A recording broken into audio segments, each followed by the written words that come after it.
number the wires and you do it one wire at a time. The common is the most common reason your panel doesn't work. You don't just fit parts into a panel where they'll fit. You try to look at the wiring.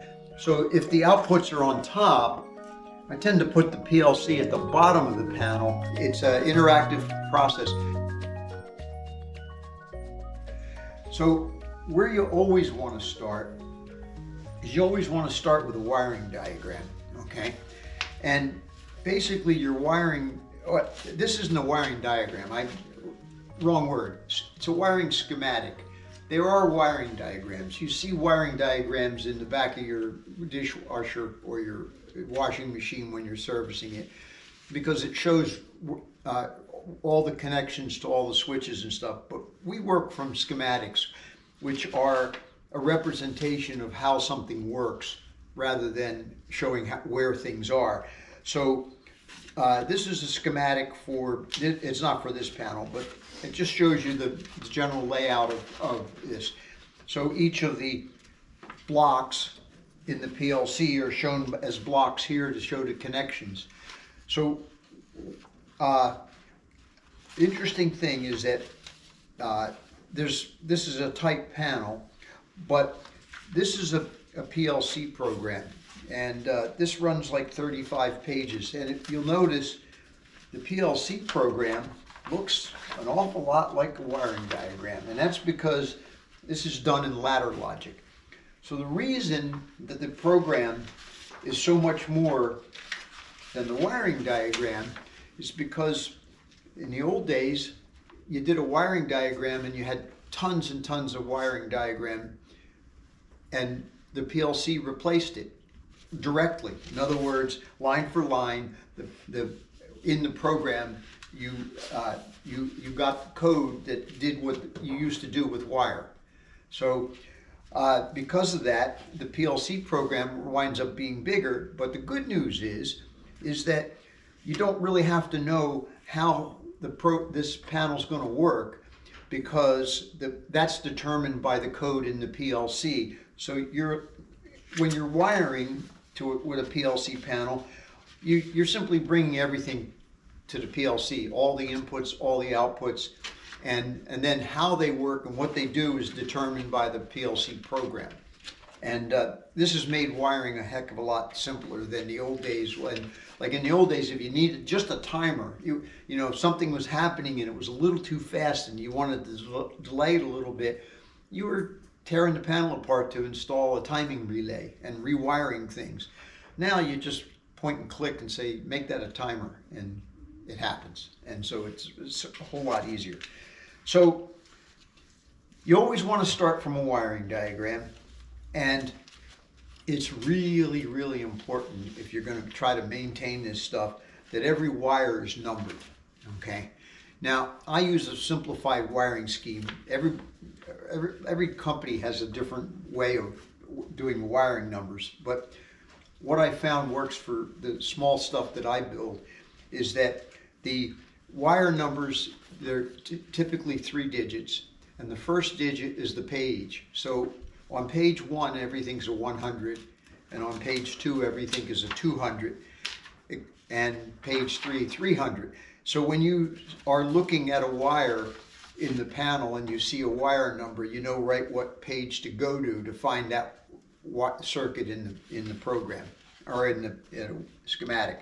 So that saves a lot of effort there. Now, when you see, like this page is a page 3, but there's a 200 wire number in it. Well, that's because that wire came from page 2. So when you see a number that's not part of this page, you know that it comes from a different page, and you know where to look to find it, okay?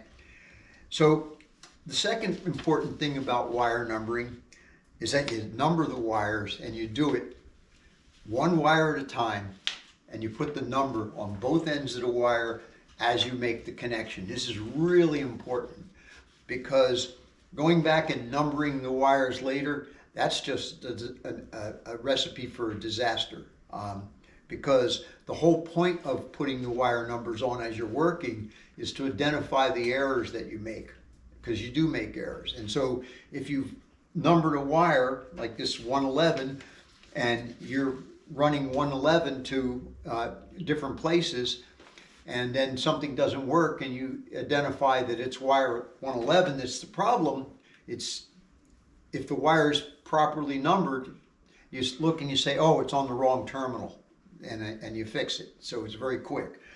Without the wire numbers, you're lost. So the other thing is, you'll notice in this drawing there's little hash marks. All right.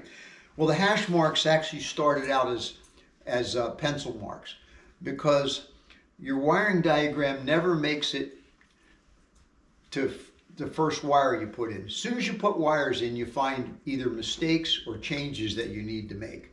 And that's because a lot of this stuff is components, and the components may have different nomenclature on them.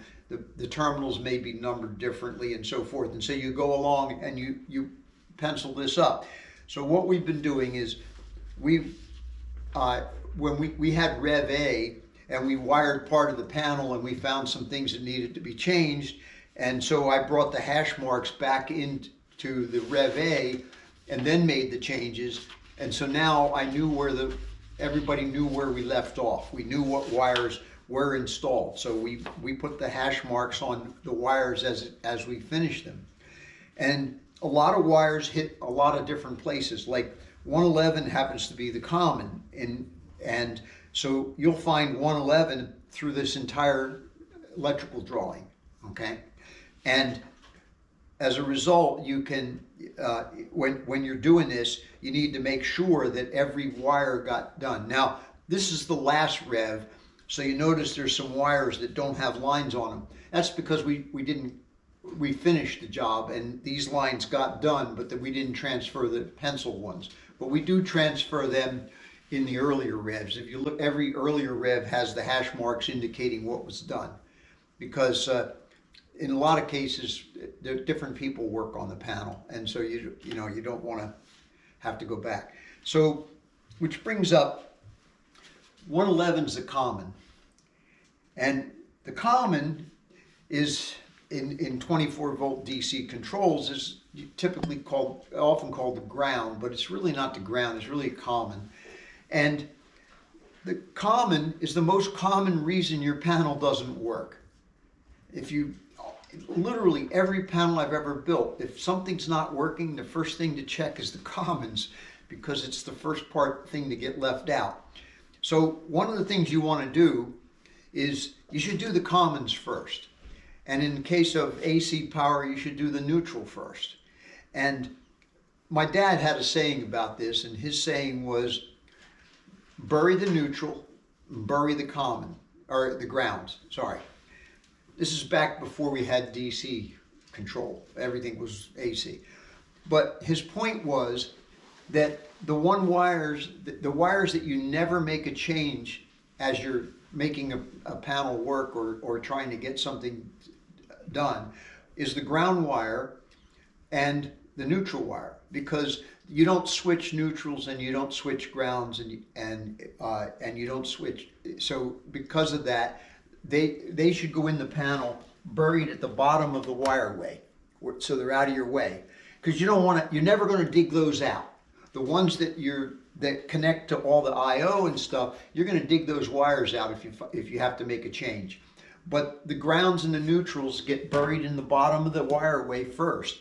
And of course, if you do all the commons first, you won't miss them.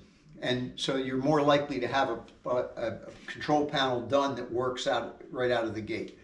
But there's always one missing.